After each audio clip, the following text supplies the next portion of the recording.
Kalau menurut aku sih keren ya, jujur kayak baru dari pertama kali ngelihat Ko Julio, entah karena karismanya, cara ngomongnya, atau memang terbukti banyak yang berhasil di bisa ekspor atau apa. Oke sih, keren. Maksudnya aku sampai kayak mau ngerelain pekerjaan lama aku dan fokus di dunia ekspor.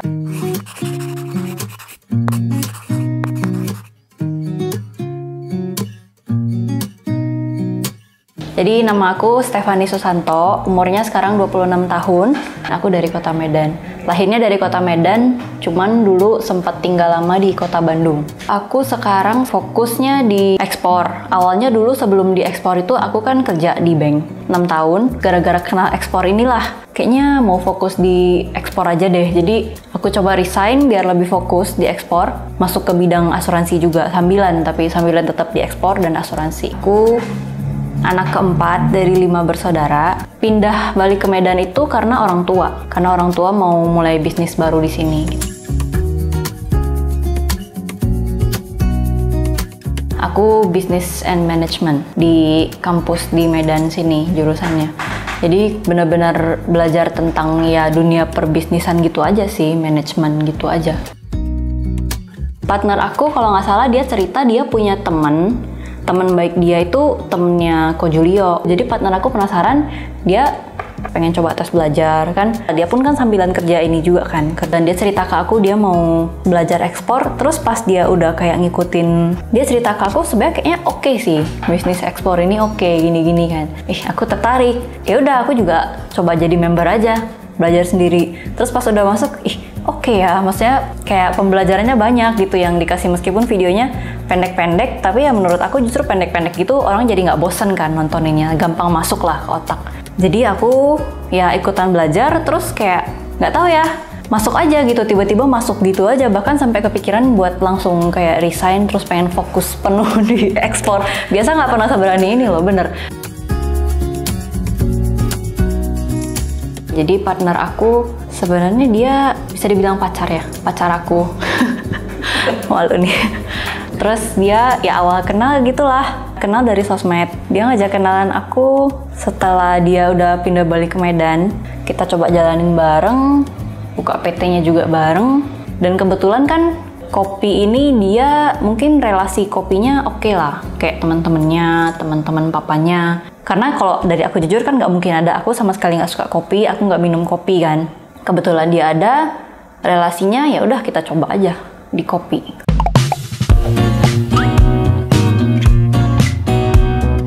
Produk yang aku jalanin untuk ekspor kopi di bagian biji. Jadi aku tuh jualnya bijinya ada yang green sama yang rose. Khusus biji kopi aja sih. Kedepannya mungkin ada kepikiran mau expand lagi. Tapi ya ini loh sambilan dijalanin. Jadi specialize biji kopi dari Sumatera, originnya di Sumatera. Jadi Sumatera itu, kopi Sumatera itu kan terkenal ya, maksudnya agak mendunia lah, terutama untuk Gayo sama Mandailing. Di Sumatera itu masih banyak kopi-kopi yang gak kalah gitu sama yang udah mendunia itu. Contohnya inilah yang aku jualin, Gayo. Ini kan Mandailing.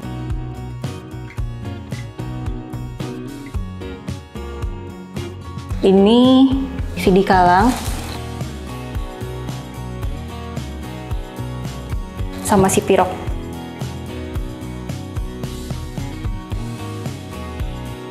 Sekarang sih yang aku pegang ada 5 daerah. Gayo, daerah Aceh, Mandailing, CD Kalang, si Pirok, sama Limtong. Itu sekarang 5 itu yang aku pegang. Cuman kalau kedepannya aku bisa expand lagi, lebih banyak lagi, lebih bagus. Karena supaya produk kopi Sumatera ini lebih terkenal lagi gitu loh. Kopi yang kayak tadi aku ceritain kan relasi dari partner aku udah ada beberapa untuk kopi. Dari setiap daerah juga bisa produksi banyak. Tadinya aku sebenarnya memang mikir mau ekspor gula itu kan.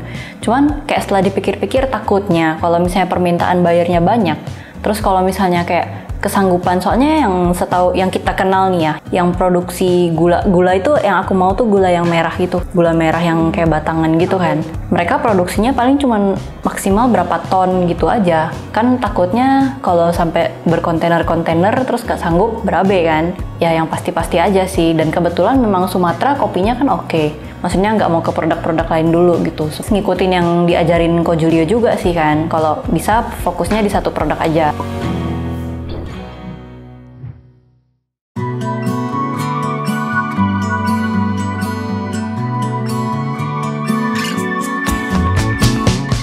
Kalau cari supplier sih yang nggak enak apa ya? Sebenarnya aku dibawa enjoy aja sih, karena kan aku memang udah mutusin juga sampai kesini kan, kayak udah bela-belain.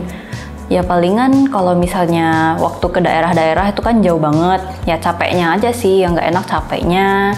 Waktu ketemu ngobrol langsung, oke, katanya oke, gampang-gampang gini-gini ya kan. Tapi begitu pas udah kitanya butuh gitu kan, kadang dia entah yang nggak ready lah, atau harganya yang nggak cocok, yang nggak sesuai kayak di deal, karena alasannya mungkin produknya lagi susah, jadi harganya naik banget, sedangkan kita udah jualin di sana tetapin harganya segitu. Jadi kan masa jual rugi atau gimana gitu kan.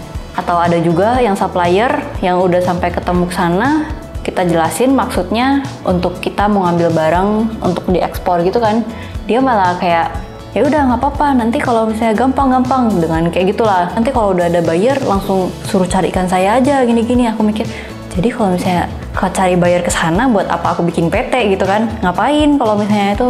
Jadi aku mikir susah lah gitu, jadi cari supplier lain. Tapi untung sampai sekarang ada ketemu yang oke suppliernya dan nggak gimana-gimana. Tapi banyak juga sih, satu daerah kita ambil satu supplier. Jadi kita kan di sana kebetulan kerjasamanya itu sama koperasi di daerah sana, jadi dia ngumpulin dari petani-petani di daerah sana, jadi ya kita langsung ambil dari dia aja.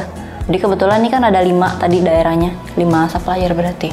Amannya sih kita cari satu tempat satu, jadi bener-bener aku mau itu single origin gitu, jadi bener-bener cuma dari daerah situ, jangan dicampur-campur lagi sama yang lain gitu lah.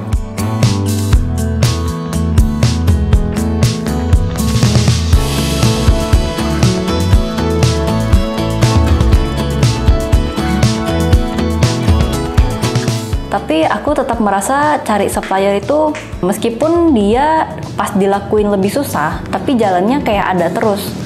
Jalannya ada terus, dan kalau misalnya udah ketemu jalannya tuh ketemunya langsung ketemu orang nih kan. Jadi kan lebih oke. Kalau buyer kan kita sekarang kan susah kalau misalnya mau ketemu buyer luar negeri langsung, kecuali kalau ada pameran-pameran gitu kan. Bisanya tuh cuman sebatas dari sosial media aja, nggak bisa langsung. Jadi mau ngeyakinin buyernya gitu juga agak susah. Memang bisa dari Zoom apa-apa sih, cuman untuk buyer ini diajakin Zoom aja susah gitu loh kan. Jadi sedangkan kalau supplier memang daerahnya di sini, meskipun jauh, tapi kita kalau ke sana kan langsung jumpa, langsung jelas gitu loh dia kayak gimana backgroundnya.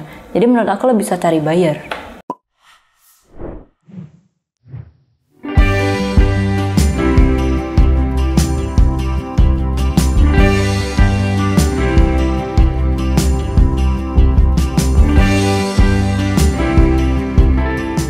Cari buyer udah dari sebelum semua perizinan oke, kita juga udah email ke buyer, banyak, satu hari email, banyak lah pokoknya, yang semampunya email berapa email semua. Nawarin ke coffee shop lokal juga ada. Yang dihubungi itu, iya udah banyak banget loh kak, mau buka emailnya.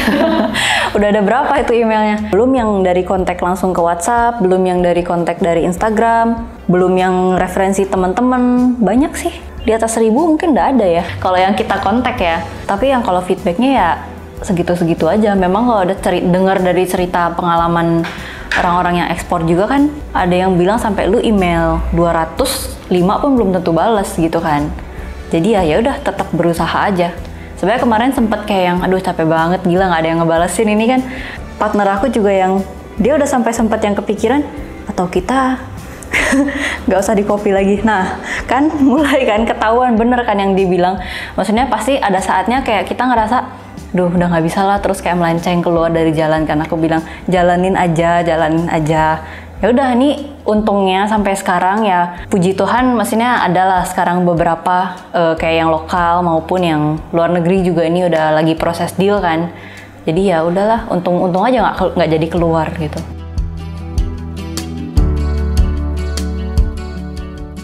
Karena ini lagi proses deal sama yang buyer dari China itu. Jadi kalau misalnya dia oke deal, karena dia kan kemarin udah minta ngirim performa invoice tuh. Jadi kalau misalnya kalau udah oke, kita kirim invoice, udahlah bisa ekspor untuk pertama kalinya.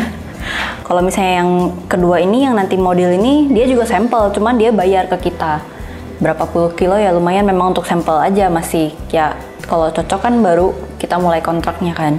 Kalau sampel untuk lokal udah lumayan banyak, ke teman-teman yang di luar kota, Bandung, Jakarta, ke coffee shop gitu juga udah ada sih beberapa.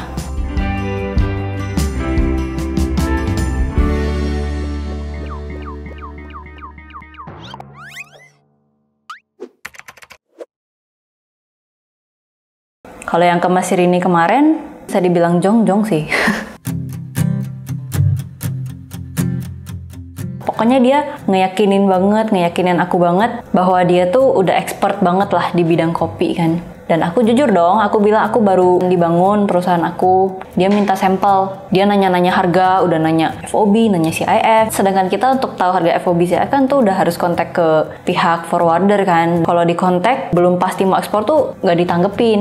Untungnya kemarin ada juga yang baik, untungnya udah nanya FOB, CIF, komplain mahal, oke lah, aku bisa ngerti. Dia bilang, tapi aku minta sampel dulu ya. Sampelnya dia minta 300 gram, 2 kantong. Proses ngirim itu juga sebenarnya udah susah sebenarnya kan. Tapi kan ongkirnya itu tuh yang mahal tuh. Ongkir sampai ke sana aja aku tanya kemarin dari DHL aja 1 juta lebih. Ya aku coba kompromi, maksudnya tanyain sama dia mau nggak. Kayak at least kalau nggak dia bayar ongkir full pun gocap-gocap lah 50-50 setengah-setengah. Terus dia cuma jawab aku, selama pengalaman 20 tahun aku ini tidak pernah yang namanya kalau kirim sampel aku tuh harus bayar ongkir. Waduh, itu aku kena banget. Jujur kan aku belum pernah kan, karena dia bayar pertama juga yang ngerespon. Terus partner aku bilang, nggak apa-apa nanti ini ongkirnya kita tanggung. Dari situ aku udah mulai agak aneh sebenarnya. Nanti kalau di ghosting gimana ya? Ini habisnya sampel nggak seberapa, ongkirnya itu sampai 1 juta lebih kan. Terus belum tentu deal juga gitu kan. Ya udahlah, coba tes dulu sampai dibela-belain. Itu pun ngirim sampel ke dia prosesnya susah banget. Bener-bener cuma dengan harapan semoga dia mau deal. Nah, itu pun nyampainya lama banget ke sana karena dengar-dengar terakhir kan Mesir itu mereka nggak mau nerima kopi ya dari negeri lain kan. Aku bilang ke dia, maksudnya mereka lagi ada larangan nggak mau terima, takutnya dibalikin.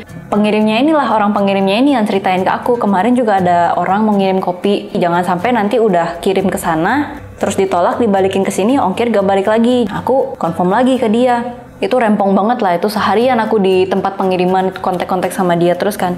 Terus dia bilang, nggak apa-apa, di kotaknya itu kamu tulis data-data lengkap semua di kotak itu. Aku udah bilang ke dia, aku udah wanti-wanti dulu di awal, sir, kalau misalnya ini dikirim dan sampai sana ditolak, sorry banget tapi aku benar-benar harus charge biaya. Karena aku nggak bisa, kalau misalnya barangnya sampai di kamu nggak apa-apa lah aku habis ongkir itu kan. Tapi kalau misalnya cuma untuk dibalikin lagi, kamu harus bayar loh.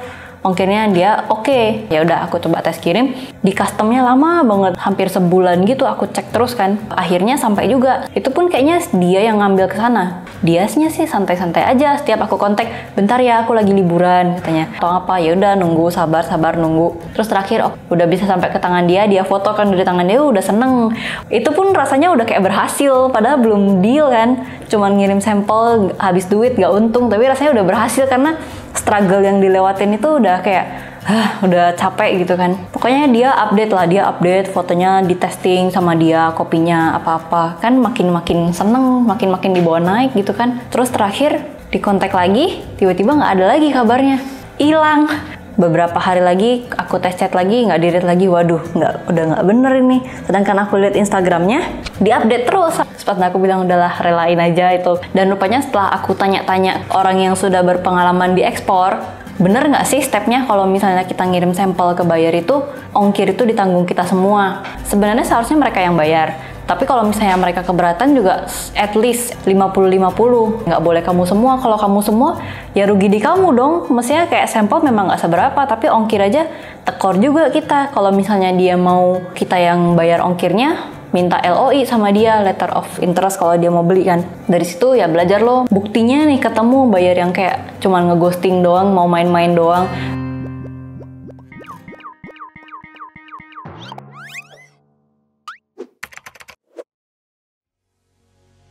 Kalau misalnya buyer yang serius tuh pas di kontak sekali, kitanya bales, malah dia yang ngejar-ngejar. Udah bisa belum? Udah bisa kirim performa invoice belum? Boleh lihat company profile-nya nggak? Gini-gini. Malahan kayak 1-2 hari aja nggak ngebales, udah langsung di WhatsApp lagi sama buyernya. Jadi kayak kita belajar, oh iya rupanya buyer yang serius tuh kayak gini gitu, bukan kayak gitu. Tapi ya sebenarnya ya bersyukur juga lah, pengalaman-pengalaman bikin belajar gitu kan.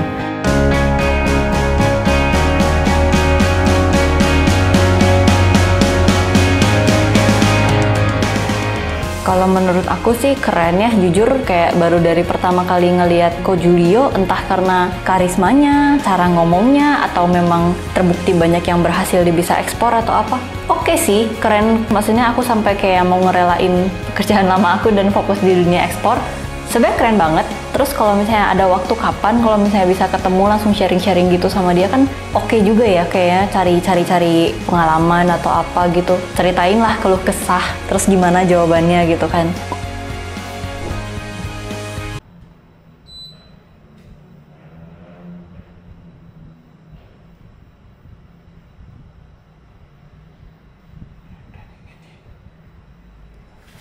Amin.